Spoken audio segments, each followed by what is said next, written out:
Welcome back. Well, this afternoon we're joined by Paul Kaguru, who is the Vice President for Alternate Channels at SBM Bank, Kenya, to discuss the state of banking in the country. Now, welcome, sir. Thank you. Thank you, Jackie. Tell us, maybe some banks are having at least 90% of their customers transact through alternative banking channels. How is it at SBM Bank, Kenya? Well, I would say just as similar or even greater at SBM Bank. What we do at Alternate Channels is offer, exactly as the name says, a solution where you don't have to walk into the bank branch and you can do exactly what you need to do off your mobile phone, off your computer, your laptop. You can do it off your card. So close to 80-90% of our transactions are off branch sites, so you can do it on any other section, any other sector. Yeah. Okay. Would you say maybe COVID sped up these alternate channels or the digitization of banking services, also the uptake of customers in alternative banking channels, or how was it like that before the COVID era? Jackie, I would think any bank that wasn't ready for digital when COVID came around, then really found themselves far behind the race. We at SBM had a very vibrant online platform, very, very strong mobile platform. It's called Mfukoni, SBM Mfukoni, which is literally just exactly what it says. It's all your banking in your pocket. COVID just, in a sense, separated what I would say the men from the boys. If you don't have a digital platform that allows our clients to do all the banking that they require to do, then I'm sure that some people struggled. What we've been doing since is just ensuring that whatever offering we had just grows and becomes a lot more versatile, a lot more engaging. Our clients now able to do just a whole range of things off their pockets or off their laptops, online banking platforms. So COVID was a good thing. It allowed us just to realize this is exactly what we've been preparing ourselves for, and then just slingshot off into even better things. So COVID worked out well for you, or it's working out? They've been interesting learning lessons that we've picked from it. Mm-hmm. Maybe just keep going at it. Other than digitization, what other lessons have you learned at the same time? From a banking perspective? Yes. One is that we, and this has been going on for quite a while, but critically we need to understand our clients and collect data from them in terms of what they are doing and what they need to do well before they even walk into the bank branch or even ask for any service. I think, and I say this pretty often, we have Google that's been doing data collection for 20 years, but they weren't even the first ones to come up with the data collection. I think the bigger thing is banks, and we are trying to do that at SBM Bank, is ensure that we know what your challenge is. For instance, how much credit you need, what your business is like, what needs you have. People who come to us and say, I'm looking for an overdraft. I think where we are right now is positioning ourselves to say, we think Jackie needs an overdraft, and even before she shows up, we say, here it is. You've been offered an extra 100,000, 200,000. Go and get that tender that you needed. Go and get that stock that you required for your business. Okay. Yeah. So the reduced foot traffic in banking halls, maybe what kind of transactions are these customers that are still in banking halls after? Well, some of them just like coming to the bank. The people who like, and again, you don't want to say don't come to the bank, because again we want to build the relationship. We call ourselves smarter banking for a better future, but you don't just limit that to a very plastic, in a sense, screen only engagement. I'm sitting right here having a personal conversation. You want to actually reach out to your clients, talk with them face to face every so often. So our clients come in for that kind of engagement, and then just to see what bigger things that they can receive from the bank. So if you want a bigger loan facility and you need some sort of guidance, support in how to structure that kind of conversation, then you walk into the branch. If you're looking to make a significant kind of partnership. We one of our big things we do at SBM is remittances, which is handling funds from the diaspora. For those ones, we have our partner clients who walk in and sit with us, and we structure a whole business product for them. So those ones walk in and we support them. So the branches are still open. We still have people who come in. You'll get yourself a cup of coffee in addition to other things. You'll have a conversation. It will be a warm experience in terms of how to do it. You won't be behind a screen, staring at someone. We'll sit across from the table and have a good, rich, vibrant conversation on what you need. Yes.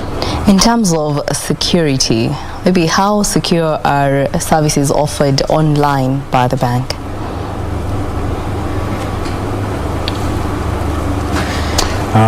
Interesting question. I'm struggling to say 100%. I'm sure the lawyers will be screaming somewhere if I may give that kind of a guarantee. But I would actually say I honestly think digital online transactions are a lot more secure than what you'd call a checkbook or walking into a branch and giving out what is an ID. We have what we call biometrics kind of solutions, where your fingerprint, your face recognition is what secures your engagement with a particular channel that you're using, as opposed to saying, hey, I'll sign a check and then hope that whoever is on the other end studies it and says, oh, this looks like Paul's signature. So it's pretty secure. I would say close to as close as possible to 100%. I can't give an absolute guarantee. That would probably be irresponsible, but as secure as it can be, your money is safe as it can be with SBM. Yeah. So have there been some customers who maybe feel like, I really don't feel like I can go that route of adopting or rather embracing digitization, because if I look at it, like my grandmother in the village would be like, hey, like that would be, it's not secure. So maybe have you faced that?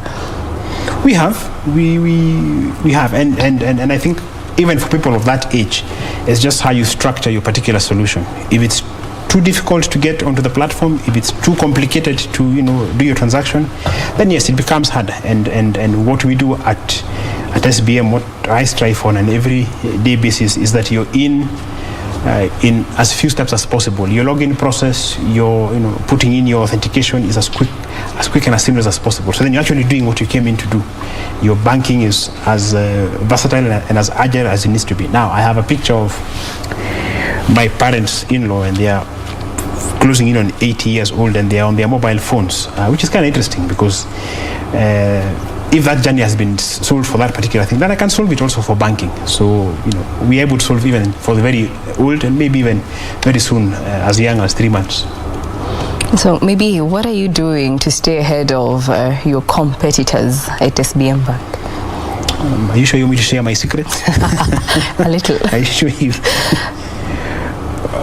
One is very seriously listening to what our clients want. I would say one of the biggest thing I think most people want today is, can my requests to my bank be responded to as quickly as possible? Typically, before you even today, to borrow a loan from any financial institution, you have to put in a whole set of documentation. Now we are looking and saying, anticipate that need and then meet him more than halfway. So how quickly can I turn around a loan application? How quickly can I turn around a credit facility request? How quickly can I come and say, Jackie, looking at you, I think you qualify for the next level of a credit card, and this is a much more fancier, better credit card in here, have it. That hasn't been happening. For our corporates, it's the same kind of conversation. They want to be able to manage all their banking, especially nowadays, within a single platform. So we are offering a solution that says you will log into only one single window and do everything that you need to do there. Your payments, your borrowing, your things like bills, salaries, all that will be handled within just a single platform, which is a good thing, and it's what we're looking out to. And then working with them on other things. Everybody requires some sort of housing, everybody requires some sort of insurance, everyone requires some sort of education for their kids. Ensuring that kind of partnership with our clients is done even from the very onset of things. So that's as broad as I can say it. Okay. We don't steal our ideas. So you recently merged or closed some of your branches. Yes. What does this move aim to to signal maybe to your customers and stakeholders? What does it aim to achieve at the same time?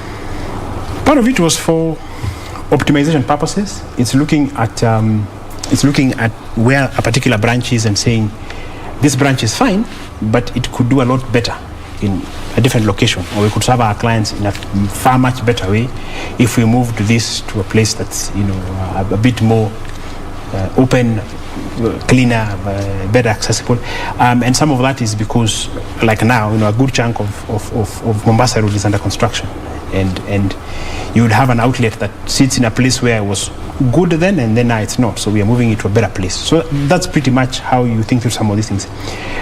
There's the issue of our clients are operating a lot more on a digital kind of platform, and we want to see if we can steer them that way and say, hey, this also works for you better, and this kind of a thing. So that when a bank like SBM will close a branch, it's more of optimizing the kind of opportunity that's available. So have you faced any challenges with the new move? Of digitization, of closing branches? These closing branches?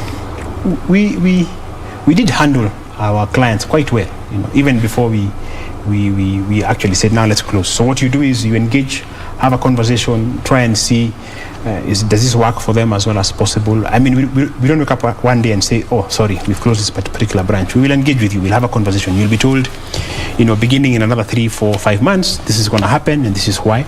And some of it is just feedback from our clients saying, Paul, we prefer coming to Westgate. We prefer coming to Riverside. And when that happens, and we are both in the same kind of condition, then okay, fine, let's see if that works out. So it's not, you don't wake up one night and say, this is what's going to happen. So yes, there hasn't been really what I would say blowback from our clients. It's been more of support. We will do this with you, and it will work out as well as both sides want. Some have struggled, in a sense of nostalgia, but even that you handle it. You say, here's a memento, here's something, the next branch is right there, and you'll be fine. So it works. What about in digitization? Mm-hmm. What are the challenges you've encountered as a bank? Interesting question. Why I'm saying, why I'm posing is because I guess the struggle is staying ahead of the pack. You innovate today, something new, and someone else picks it up and tries to copy you. So maybe the challenge we've been having, I almost feel like Formula 1 race car driver, and you're really trying to keep to pole position or win the next championship, but right behind you, just getting chased, everything, which is okay, it's good. It just shows that people like what you're doing. So the challenge is every single day we wake up and say, where will banking be in the next 2, 3, 4, 5 years?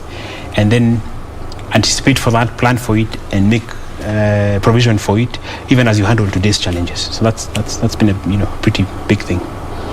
Maybe you tell us, what are the current banking trends in the country?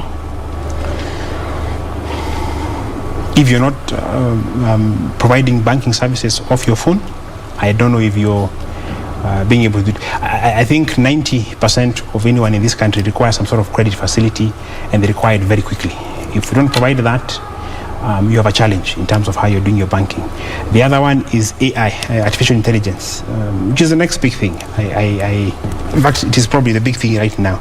If we don't work hard to ensure that we have a system that can identify and work with what you need at every single step of the day, then you have a challenge. That's a huge banking trend I think would work on. The other one is partnerships. No bank, anyone can say they can work alone anymore. You have to partner with insurance solutions providers. You have to work with healthcare providers. You have to work with remittance companies. You have to work with payment solutions providers, and just then collaborate and synergize the kind of efforts you have, and stop saying I can do this all within myself. Collaborate quickly, pick up whatever new technology is available with those partners, and then run with that. That way you offer say a more affordable solution, you keep your costs low, and then you quickly turn around and say, hey, Jackie, here's something that you like given where you are at.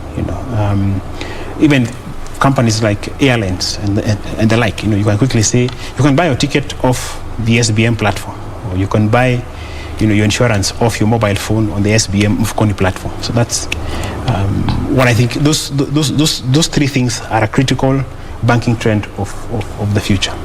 Okay, as we wind up, maybe tell us, how are you dealing with the issue of growing non-performing loans? Well, I mean, I understand the question. You don't quite grow them. You try to keep them as non-performing. Well, not you want them to perform.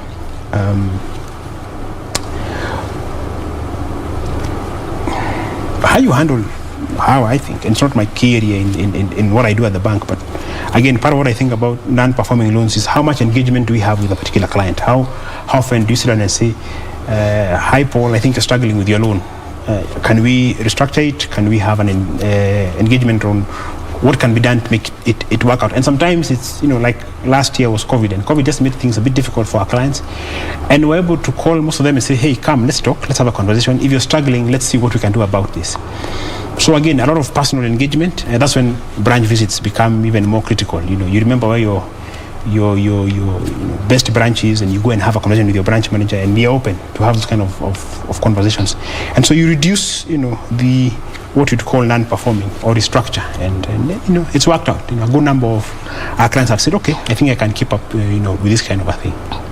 Yeah.